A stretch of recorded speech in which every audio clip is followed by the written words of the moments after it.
Hello friends, welcome to target in goal. तो friends, UP special का ये 5वां टेस्ट है जूनियर असिस्टेंट के एग्ज़ाम के लिए। तो देखिए इसमें प्रश्न देख लेते हैं भाई। इसके 20 प्रश्न रहते हैं। तो पहला प्रश्न देखिए इसमें आया है कि उत्तर प्रदेश के विधानसभा में कितने सदस्य हैं। तो यहाँ पर विधानसभा में सदस्यों की संख्या पूछ रहा है। ऑप्शन देखिए क्या दिए हैं। 400 निर्वाचित होते हैं और 3 नामित किए जाता है। दूसरा ऑप्शन है 403 निर्वाचित होते हैं और 1 नामित किया जाता है। अगला ऑप्शन है 401 निर्वाचित होते हैं और 3 नामित किए जाता है। और अगला ऑप्शन है यहाँ पर कि 405 निर्वाचित होते हैं और फिर है इनमें से कोई नहीं। तो देखिए इसमें से जो हमारा बी विकल्प है ये सही है कि 403 निर्वाचित होते हैं और 1 यहाँ पर नामित किया जाता है। लेकिन वर्तमान की क्या स्थिति है यहाँ पर। देखिए वर्तमान की ये स्थिति है कि अभी तक जो चुनाव हुए यानी पिछला चुनाव भी जो हुआ है उसमें से यही स्थिति रही है कि भाई 403 यहाँ पर निर्वाचित होंगे और 1 को मनोनीत किया जाएगा। तो एक जो ये मनोनीत होता था ये एंग्लो इंडियन होता था। कौन होता था? Anglo Indian. तो अब क्या है कि ये जो ये आरक्षण मिलता था एंग्लो इंडियन वाले को, तो ये 10 साल के लिए दिया जाता था। इसके बाद इसको रिन्यू किया जाता था। तो अभी क्या किया गया है कि पिछली बार इसको रिन्यू नहीं किया गया है। अर्थात वर्तमान की स्थिति ये है कि 403 निर्वाचित यहाँ पर होंगे। ठीक है, ये मनोनीत वाला हटा दिया गया है। बाकी स्थिति देखिए उत्तर प्रदेश में क्या है। तो ये तो हो गई अपनी विधानसभा की। यदि हम लोकसभा की बात करें तो देखिए लोकसभा में सबसे ज़्यादा सीटें जो हैं पूरे भारत में सभी राज्यों में से वो किसकी हैं? उत्तर प्रदेश की। वो कितनी है? 80 सीट है यहाँ पे। अब इसमें से देखिए यहाँ पर आरक्षण कितनी सीटों में है? 17 सीटें आरक्षित हैं। बाकी टोटल सीटों की अगर बात करें तो ये 80 हैं। ये किसकी स्थिति है? लोकसभा में उत्तर प्रदेश की। वहीं पर देखिए अगर हम बात करें कि यहाँ पर राज्यसभा में कितनी स्थिति है। ठीक है, राज्यसभा। तो देखिए राज्यसभा है जिसको हम उच्च सदन भी कहते हैं, केंद्र का उच्च सदन। तो इसमें से उत्तर प्रदेश की 31 सीटें हैं और ये भी सबसे ज़्यादा हैं। ठीक है, मतलब कि सारे राज्यों में से अगर देखा जाए तो जितना प्रतिनिधित्व है सारे राज्यों का अलग अलग, उसमें से सबसे ज़्यादा जो प्रतिनिधित्व है राज्यसभा में वो 31 सीटों के साथ में अपने उत्तर प्रदेश का है। तो ये फ्रेंड्स यहाँ पर स्थिति है। और देखिए एक बात क्या है कि यहाँ पर जो उत्तर प्रदेश में जो व्यवस्था है ये द्विसदनीय व्यवस्था है। अर्थात यहाँ पर विधानसभा भी है और यहाँ पर विधान परिषद भी है। क्या है? विधानसभा और विधान परिषद। ठीक है, द्विसदनीय व्यवस्था है यहाँ पे उत्तर प्रदेश में। तो इसको हमने देखा कि यहाँ भाई 403 सीट प्लस 1 थी और ये 1 को हटा दिया गया। यहाँ पर अगर हम यह बात करें कि यहाँ पर विधान परिषद है उसकी क्या स्थिति है, तो देखिए यहाँ पर विधान परिषद की जो स्थिति है, विधान परिषद में यहाँ पे 100 सीट है। कितनी है? 100 सीट। तो ये द्विसदनीय व्यवस्था है इसकी। आई होप आपको ये सीटों का पूरा जो जाल है या कहें कि जितनी सीटें हैं जहाँ पे, तो आपको समझ आ गई होंगी। ठीक है। तो इसमें से हमें सिर्फ एक ही सीट नहीं याद रखनी है, बाकी जो टोटल सीटें हैं यहाँ पर वो हमने यहाँ पर डिस्कस की हैं। ठीक है। अगला देखिए प्रश्न है, उत्तर प्रदेश के किस शहर को पूर्व का ग्रास नाम से जाना जाता है? ऑप्शन है देखिए गोरखपुर, दूसरा ऑप्शन मुरादाबाद, तीसरा है यहाँ पर बनारस, चौथा है कन्नौज और या फिर उपर्युक्त में से कोई नहीं। तो देखिए पूर्व का ग्रास किसको कहते हैं? पूर्व का ग्रास कहते हैं यहाँ पर कन्नौज को। कन्नौज जो शहर है ये काफ़ी प्राचीन शहर है फ्रेंड्स। इसको पहले कानकुब्ज नाम से भी जाना जाता था, क्योंकि ये माना जाता है कि जो ब्राह्मणों की एक कुनबा होता है जिसको कानकुब्ज कहते हैं। तो ये माना जाता है कि कानकुब्ज ब्राह्मण जो है इनिशियली यहीं पे रहते थे, इसके बाद बाकी इनका विस्तार हुआ है। तो ये जो कन्नौज है देखिए, ये कन्नौज काफ़ी पुराना मतलब शहर है कह सकते हैं। और ये हर्षवर्धन काल पे काफ़ी ज़्यादा प्रचलित रहा था। हर्षवर्धन काल हम जानते हैं कि हर्षवर्धन जो एक राजा हुआ है उस समय पे कन्नौज को इसने अपनी राजधानी बनाया था। और वहाँ पर जिस प्रकार से अभी देखिए हम जानते हैं कि कुंभ होता है, तो इसी प्रकार से कन्नौज में और यहाँ पर अपना प्रयागराज में यहाँ पर कुंभ की तरह पे यहाँ पर ये आयोजन करता था, मतलब कि सम्मेलनों का आयोजन भी करता था। तो ये कन्नौज है। और देखिए कन्नौज के बारे में ये है कि वर्तमान में जो इत्र का निर्माण होता है, तो कन्नौज जो है इत्र के लिए जाना जाता है। यहाँ इत्र का व्यवसाय बहुत ज़्यादा होता है। इसके साथ साथ में यहाँ पर तंबाकू का जो व्यवसाय है ये भी काफ़ी ज़्यादा होता है। तो वर्तमान की ये कन्नौज की यहाँ पर ये स्थिति है। ठीक है। अगला देखिए, मृदा जिसमें मुख्य रूप से पोटास की कमी है, उत्तर प्रदेश के खाली स्थान और किस जिले में पाई जाती है? तो ऐसी मृदा जिसमें पोटास की कमी है वो उत्तर प्रदेश के किस जिले में पाई जाती है? ये ऑप्शन देखिए यहाँ पर दिए हैं, जौनपुर, बहराइच, बलरामपुर, गोंडा और उपर्युक्त में से कोई नहीं। तो यहाँ पर भी देखिए जो ऑप्शन अपना सही है वो है जौनपुर। जौनपुर की जो यहाँ पर मृदा है, हालांकि देखिए सिर्फ जौनपुर नहीं, जौनपुर के आसपास में जो आजमगढ़ है, मऊ है, इधर की जो मिट्टियाँ हैं इनमें पोटास की कमी काफ़ी ज़्यादा पाई जाती है। तो पोटास को अलग से डाल के और फिर यहाँ पर खेती इसमें की जाती है। ठीक है, अगला देखिए बुंदेलखंड की अर्थव्यवस्था में सबसे बड़ा योगदान किस नदी का है? ऑप्शन है देखिए सिंध, बेतवा, यमुना, नर्मदा और उपरोक्त में से कोई नहीं। तो बुंदेलखंड की अर्थव्यवस्था में सबसे बड़ा योगदान किसका है? ये है बेतवा का। देखिए जो बेतवा नदी है, बेतवा नदी को पहले वेत्रवती नाम से जाना जाता था। किस नाम से? वेत्रवती। और ये बेतवा नदी है ये मध्य प्रदेश से निकलती है और मध्य प्रदेश का जो रायसेन देखिए जिला है, रायसेन जिले के पास से ये निकलती है और फिर ये बहते हुई मध्य प्रदेश और फिर उत्तर प्रदेश, और उत्तर प्रदेश का हमीरपुर जो जिला है, हमीरपुर जिला में ये यमुना से मिल जाती है। ठीक है, तो किसकी सहायक नदी है? यमुना की सहायक नदी है। और बुंदेलखंड में काफ़ी ज़्यादा मात्रा में जो डैम बना के सिंचाई की जाती है वो इसी नदी से यहाँ पर किया जाता है। ठीक है, अगला देखिए फिर प्रश्न क्या है? उत्तर प्रदेश की सबसे महत्वपूर्ण नकदी फसल कौन सी है? तो नकदी फसलें वो फसलें होती हैं जिसको किसान सीधे सीधे क्या करता है? उगाता है, बेच लेता है और नगद पैसे ले लेता है। तो ऐसी नगद फसल जो है उत्तर प्रदेश में कौन सी है? ऑप्शन देखिए आलू, गन्ना, गेहूं, दाल और या फिर ऊपर में से कोई नहीं। तो गन्ना देखिए भारत में सबसे ज़्यादा गन्ना जो है अपने उत्तर प्रदेश में ही उत्पादित होता है। तो गन्ना जो है उत्तर प्रदेश की मुख्यतः नगदी फसल है। बाकी और नगदी फसलों हैं, लेकिन यहाँ पर जैसे देखिए एक चीज़ उत्तर प्रदेश में होती है मेंथा ऑयल। तो मेंथा ऑयल में भी पूरे भारत में सबसे ज़्यादा मेंथा ऑयल जो है वो उत्तर प्रदेश में ही पैदा होता है फ्रेंड्स। इसके बाद देखिए गन्ना भी हम देख रहे हैं कि ज़्यादा। आलू की बात करें तो आलू भी सबसे ज़्यादा पैदा होता है उत्तर प्रदेश में। खाद्यान्न भी सबसे ज़्यादा उत्तर प्रदेश में पैदा होता है। और यहाँ पर नगदी फसल जैसा कि हमने देखा, ये यहाँ पर क्या है कि गन्ना मुख्यतः नगदी फसल।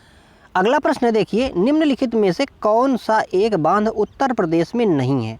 ऑप्शन है देखिए अहरौरा, अड़वा, बघेलखंड बांध और या फिर बदुआ बांध या फिर ऊपर में से कोई नहीं। तो यहाँ पर देखिए बदुआ बांध नहीं है ना, क्योंकि ये बदुआ बांध जो है कहाँ पर है? ये है बांका, बिहार में। ठीक है, बाकी देखिए जैसे अहरौरा है ना, तो अहरौरा ये मिर्ज़ापुर में है। ठीक है, अहरौरा कहाँ पे है? मिर्ज़ापुर में। अगर हम अड़वा की बात करें तो ये भी देखिए मिर्ज़ापुर में है हमारा। यहाँ पर अगर देखिए बघेलखंड की बात करें तो ये बलरामपुर है ना, जो बलरामपुर डिस्ट्रिक्ट है, बलरामपुर में ये बघेलखंड बांध बना है। और बदुआ हमने यहाँ पर देखा कि ये कहाँ का है? ये बिहार का है। तो बदुआ बांध जो है यहाँ पर उत्तर प्रदेश का नहीं है। अगला देखिए प्रश्न है, उत्तर प्रदेश में यूपी पर्यटन द्वारा बुंदेलखंड सर्किट में निम्न में से कौन से गंतव्य शामिल हैं? तो उत्तर प्रदेश में कई सर्किट डेवलप किए गए हैं जो कि एक ट्रैवल के लिए या ट्रैवलिंग के लिए या फिर कहें कि यहाँ पर ज़्यादा से ज़्यादा यात्री आएँ और पर्यटन का विकास हो, इसके लिए कई सर्किट बनाए गए हैं। तो एक बुंदेलखंड सर्किट बनाया गया है। तो ये पूछ रहा है कि भाई बुंदेलखंड सर्किट में कौन कौन सी जगह जो हैं उनको कनेक्ट किया गया है। तो देखिए यहाँ पर ऑप्शन दिए गए हैं। पहला ऑप्शन है देखिए अयोध्या, पंचवटी, नैमिषारण्य, महोबा, वृंदावन। दूसरा ऑप्शन है प्रयागराज यानी कि इलाहाबाद, और झांसी, चित्रकूट, सीतामढ़ी, कुशीनगर। तीसरा ऑप्शन है यहाँ पर चित्रकूट, पंचवटी, कालिंजर, बिठूर, अयोध्या। चौथा ऑप्शन यहाँ पर दिया गया है बिठूर, चित्रकूट, झांसी, कालिंजर, महोबा। तो देखिए यहाँ पर ये जो है हमारा चौथा ऑप्शन जो है, ये चौथा ऑप्शन यहाँ पर सही है, जिसमें से क्या क्या है देखिए बिठूर, चित्रकूट, झांसी, कालिंजर और महोबा। इनको यहाँ पर बुंदेलखंड सर्किट के माध्यम से क्या किया गया है कि जोड़ा गया है। बाकी देखिए और भी सर्किट हैं, जैसे देखिए रामायण सर्किट बनाई गई है, बौद्ध धर्म के लिए बौद्ध सर्किट बनाई गई है। इसी तरह से मतलब और भी कई तरह की जो सर्किट्स हैं, कृष्ण के लिए मतलब मथुरा और वृंदावन का इधर का कनेक्शन किया गया है, जोड़ा गया है। और देवी सर्किट भी बनाई गई है, जहाँ जहाँ पे उत्तर प्रदेश में और उत्तर प्रदेश के साथ साथ में पूरी देश में जहाँ जहाँ पर शक्तिपीठ हैं, तो ये माना जाता है कि भाई 52 शक्तिपीठ हैं, तो उनको भी कनेक्ट किया गया है। तो इस प्रकार से पर्यटन को बढ़ावा देने के लिए यहाँ पर जो सर्किट बनाए गए हैं, उनमें से ये जो एक सर्किट हम देख रहे हैं ये बुंदेलखंड का सर्किट है, जिसमें बिठूर, चित्रकूट, झांसी, कालिंजर और महोबा को क्या किया गया है कि आपस में जोड़ा गया है। अगला प्रश्न देखिए, उत्तर प्रदेश के लघु तथा मध्यम उद्योगों के लिए दीर्घकालिक ऋण कर्ज की व्यवस्था करने वाला निगम कौन सा है? तो हमें बताना है कि भाई ये जो एमएसएमई सेक्टर है, तो एमएसएमई सेक्टर में उत्तर प्रदेश में कौन सा निगम है जो इसके ऋण की व्यवस्था करता है। ऑप्शन देखिए दिया है यहाँ पर, उत्तर प्रदेश लघु उद्योग निगम, दूसरा है उत्तर प्रदेश औद्योगिक विकास निगम, तीसरा है उत्तर प्रदेश वित्त निगम, चौथा है लखनऊ विकास प्राधिकरण, और फिर इसमें से ऑप्शन है इनमें से कोई नहीं। तो देखिए यहाँ पर उत्तर प्रदेश औद्योगिक विकास निगम, उत्तर प्रदेश औद्योगिक विकास निगम जो है ये यहाँ पर लघु उद्योगों के लिए, मध्यम उद्योगों के लिए जो ऋण की है ये मतलब व्यवस्था करता है, और इसकी जो स्थापना है ये 1961 में की गई थी। ठीक है, इसकी स्थापना 1961 में यहाँ पर की गई थी। अगला प्रश्न देखिए क्या है, प्रश्न है उत्तर प्रदेश के किस नगर में कृत्रिम अंग बनते हैं। तो कृत्रिम अंग बनाने के लिए कारखाना कहाँ पे है। ऑप्शन देखिए दिए हैं, गोरखपुर, दूसरा ऑप्शन है कानपुर, तीसरा है सीतापुर, चौथा है प्रयागराज, चौथा और फिर पांचवा है इनमें से कोई नहीं। तो यहाँ पर देखिए जो कानपुर है, कानपुर यहाँ पर कृत्रिम निर्माण के लिए, कृत्रिम इसके लिए एक स्थापना की गई थी कारखाने की, और इसका जो यहाँ पर इस्टेब्लिशमेंट है उसके साथ साथ में यहाँ जो अंग हैं उनका निर्माण किया जाता है, और पूरे भारत में कहें तो पूरे विश्व में भी इनका निर्यात यहाँ से किया जाता है। ठीक है, उत्तर प्रदेश जो है, ये उत्तर प्रदेश का ये कानपुर जो है ये बहुत ही औद्योगिक क्षेत्र है कह सकते हैं, और इस उत्तर भारत का मैनचेस्टर भी इसको कहा जाता है। अगला देखिए प्रश्न है, उत्तर प्रदेश के किस जिले में डोलोमाइट नामक खनिज का उत्पादन होता है। तो डोलोमाइट जो खनिज है इसका उत्पादन कहाँ पे होता है। ऑप्शन देखिए यहाँ पर दिए गए हैं अपने, इलाहाबाद, दूसरा है सोनभद्र, तीसरा बांदा, चौथा ललितपुर, और फिर ये ऑप्शन है उपर्युक्त में से कोई नहीं। तो देखिए जो डोलोमाइट होता है, डोलोमाइट का जो उत्पादन है ये सोनभद्र में किया जाता है। सोनभद्र जिला जो है ये खनिज की दृष्टि से काफ़ी ज़्यादा रिच है, और अपने जो उत्तर प्रदेश है, उत्तर प्रदेश में ज़्यादा खनिज तो नहीं पाए जाते हैं, लेकिन जो बुंदेलखंड का बेल्ट है, बुंदेलखंड के बेल्ट में भी ये जो सोनभद्र है ये मुख्यतः खनिज के लिए जाना जाता है। तो सोनभद्र हो गया, ललितपुर हो गया, और नीचे वाला जो अपना बेल्ट है बांदा हो गया, ये इसके लिए खनिजों के लिए जाना जाता है। तो यहाँ पर सोनभद्र में डोलोमाइट पाया जाता है। अगला प्रश्न देखिए, काकोरी षड्यंत्र केस में प्रधान आरोपी पंडित राम प्रसाद बिस्मिल को उत्तर प्रदेश के किस शहर में फांसी दी गई थी।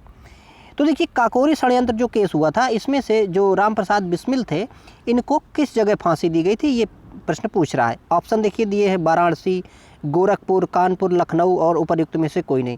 तो इसका सही ऑप्शन है गोरखपुर। गोरखपुर में देखिए इनको फांसी दी गई थी।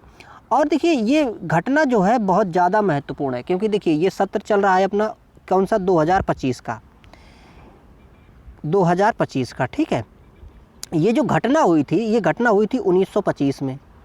तो ये शताब्दी वर्ष की वजह से ये जो है ये घटना बहुत ज़्यादा महत्वपूर्ण है। इसको मैंने कई बार अपने मतलब सीरीजों में पढ़ाया होगा, तो इसलिए भी ये महत्वपूर्ण है फ्रेंड्स, क्योंकि इसकी शताब्दी है। और देखिए ये जो घटना है जिसको हम काकोरी षड्यंत्र के नाम से जानते हैं, ये घटना एक मतलब काफ़ी बड़ी घटना थी। और इस घटना में क्या था कि कई लोगों ने मतलब एक प्लान बनाया था, और प्लान बना के इसमें से ट्रेन को लूट लिया गया था। तो ये जो अपनी राजधानी है उत्तर प्रदेश की, इसी के पास में एक काकोरी स्टेशन था, तो यहीं पर इसको लूट लिया गया था। ठीक है, और यहाँ से सहारनपुर एक ट्रेन जा रही थी जिसको 8 डाउन नाम से भी जाना जाता था, और इस गाड़ी में अंग्रेज़ों का खजाना रखा था, धन रखा था। उस धन को क्या किया था कि हमारे क्रांतिकारियों ने उसको लूट लिया था। तो वही जो घटना है जिसको काकोरी षड्यंत्र या काकोरी ट्रेन एक्शन, पहले इसको काकोरी कांड कहा जाता था दरअसल।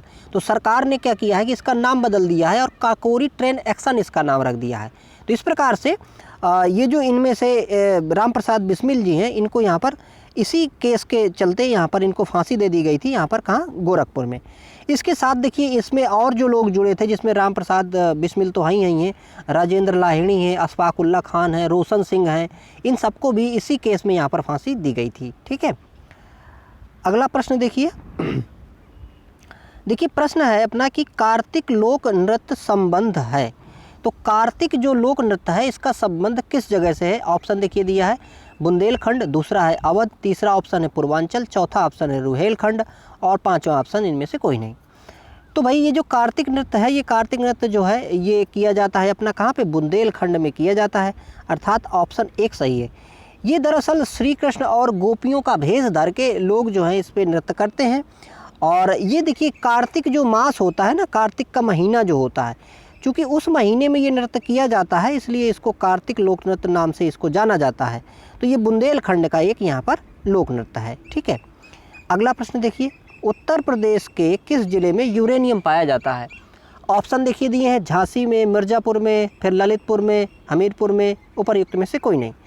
तो भाई ये जो यूरेनियम है यूरेनियम कहाँ पाया जाता है? ललितपुर में पाया जाता है। ललितपुर में देखिए यूरेनियम पाया जाता है। और ये जो यूरेनियम है आप जानते हैं कि भाई कैसा एक रेडियो एक्टिव पदार्थ है और इसका उपयोग जो है भाई आप चाहे परमाणु बम में कर लीजिए, ये परमाणु भट्टी में कर लीजिए, तो इससे ऊर्जा पैदा कर लीजिए। तो यूरेनियम इस प्रकार से यहाँ पर ललितपुर में पाया जाता है। अगला देखिए प्रश्न है, गौतम बुद्ध के जीवन की किस घटना को भारतीय कला में पहिया और हिरण द्वारा दर्शाया गया है? ऑप्शन देखिए, महाप्रस्थान, दूसरा है आत्मज्ञान, तीसरा है पहला उपदेश, चौथा है मोक्ष और फिर है उपर्युक्त में से कोई नहीं। तो देखिए ये जो एक चित्र है जिसमें से पहिया, ठीक है, और प्लस हिरण, ठीक है, पहिया और हिरण इनको दिखाया गया है। तो ये दिखाया गया है पहला उपदेश से। पहला उपदेश देखिए ज्ञान प्राप्ति के बाद में जब गौतम बुद्ध को ज्ञान प्राप्त हो गया बोधगया में, बिहार में, तो ज्ञान प्राप्त होने के बाद में इन्होंने अपना पहला उपदेश जो है ये इन्होंने दिया। तो पहला उपदेश इन्होंने दिया था सारनाथ में। सारनाथ हम जानते हैं कि भाई वाराणसी में है। तो इस सारनाथ में इन्होंने उपदेश दिया और यहाँ पर 5 तपस्वियों को इन्होंने शिष्य बनाया था, उनको उपदेश दिया था। इसी को यहाँ पर धर्म चक्र प्रवर्तन नाम से भी जाना जाता है। और ये जो चित्र है, ये चित्र जो पहिया और यहाँ पर हिरण का चित्र जो दिखाया जाता है, ये धर्म चक्र प्रवर्तन के नाम से ही यहाँ पर जाना जाता है। एक चीज़ और देखिए, सारनाथ से हम जानते हैं कि भाई यहाँ पर जो स्तंभ है, अशोक का स्तंभ है, उस अशोक स्तंभ को हमने अपना राष्ट्रीय चिन्ह भी बनाया है। अशोक स्तंभ जो है जिसमें से चारों दिशाओं में जो शेर हैं वो चारों दिशाओं में मुँह किए हुए सट के खड़े हुए हैं और ये जो प्रतीक चिन्ह है भारत का राजकीय चिन्ह है। ठीक है, अगला प्रश्न देखते हैं भाई। देखिए प्रश्न पूछा गया है, राष्ट्रीय कवि मैथिली शरण गुप्त का जन्म उत्तर प्रदेश में कहाँ पर हुआ है? तो मैथिली शरण गुप्त जी का जन्म जो है कहाँ पर हुआ है ये हमें बताना है। तो ऑप्शन देखिए दिया है, कानपुर, लखनऊ, झांसी, उन्नाव और उपर्युक्त में से कोई नहीं। तो देखिए इनका जो जन्म है ये हुआ है झांसी में। ठीक है, तो मैथिली शरण गुप्त जो है इनको राष्ट्र कवि की उपाधि भी दी गई है। क्या कहा गया है इनको? राष्ट्र कवि। ठीक है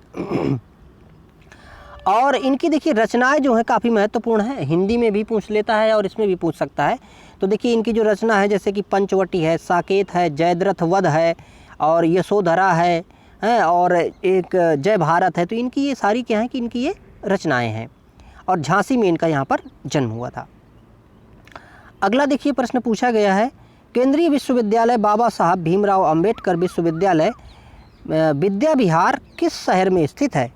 तो ये किस शहर में स्थित है? ऑप्शन देखिए, आगरा, कानपुर, वाराणसी, लखनऊ और या फिर इनमें से कोई नहीं। तो ये कहाँ पे है? देखिए ये है लखनऊ में। ठीक है, अगला देखिए भाई प्रश्न क्या है? प्रश्न है देखिए जनसंख्या से संबंधित है।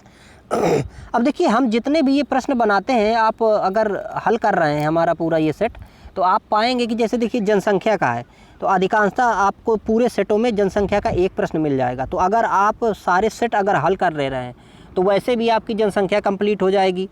अभी जैसे हमने ये कवियों वाला देखा, ये मतलब हम कहने का मेरा तात्पर्य ये है कि जो हम ये टेस्ट जो हल कर रहे हैं, ये टेस्ट इस हिसाब से डिज़ाइन किए गए हैं कि जो हमारा यूपी वाला पूरा सिलेबस है उसको कंप्लीट करें और जितनी कोशिश हो सकती है कि ज़्यादा से ज़्यादा हम भाई डिस्क्रिप्शन दे सकें, ताकि और भी एक ही प्रश्न के अंदर मैटर जो है हम क्या करें कि कंज्यूम कर लें।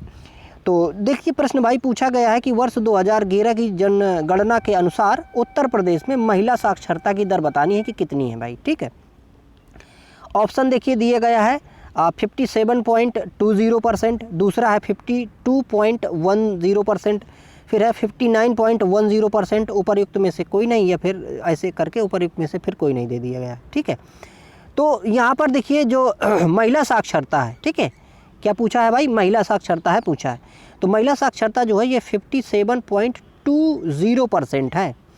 अब देखिए इसको याद करने के लिए आप ऐसा करिएगा कि यूपी की जो जनगणना में जो यहाँ पर साक्षरता है, तो इसको आप याद करिए कि टोटल जो साक्षरता है वो 67 है। इससे यदि आप 10 बढ़ा दें, ठीक है, तो आपका हो जाएगा यहाँ पर 77। तो ये हो जाएगी पुरुषों की, और अगर इससे आप 10 कम कर दें यानी 57, तो ये हो जाएगी यहाँ पर महिलाओं की, और ये हो जाएगी पूरी टोटल। तो हमें क्या कैसे याद रखना है कि 67 जो है ये यहाँ की टोटल जो साक्षरता है। इससे अगर 10 बढ़ा देंगे तो ये पुरुषों की साक्षरता हो जाएगी, 10 कम कर देंगे तो महिलाओं की साक्षरता निकल आती है, ठीक है। अब देखिए यहाँ पर थोड़ा सा करंट के भी प्रश्न है भाई। तो प्रश्न है देखिए, हाल ही में किस जिले के बेंत और बांस शिल्प को जीआई टैग दिया गया है? ऑप्शन देखिए, बरेली और वाराणसी, लखीमपुर खीरी, हापुड़, या फिर उपर्युक्त में से कोई नहीं। तो भाई बांस और बेंत के जो सामान है इसको बरेली में यहाँ क्या किया गया है, इनको जीआई टैग दिया गया है, ठीक है।